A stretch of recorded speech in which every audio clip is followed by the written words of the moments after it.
ايه اكتر حاجة انت خايف منها؟ خايف امي تسيبني وتمشي.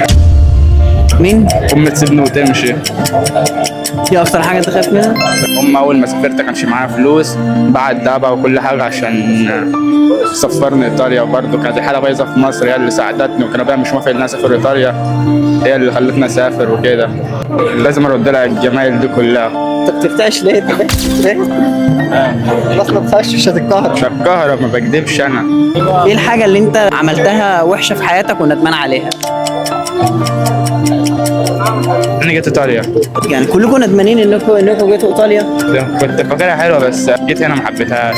طب بقالك قد ايه في ايطاليا؟ وعرفت بتاع داخل في ال5 سنين اهو. ايه الوحش في ايطاليا للدرجات؟ غربة بعيد عن أهلك، حتى بحب واحدة ومش عارف أنزل لها ولا عارف أعمل لها أي حاجة. لسه مش جاهزة كلها، بس عايز أنزل لهم يعني وكده، عايز أشوف أهلي، حتى أشوفهم لو مرة واحدة وأرجع تاني عادي. بس عايز أنزل أشوفهم أهم حاجة في الدنيا.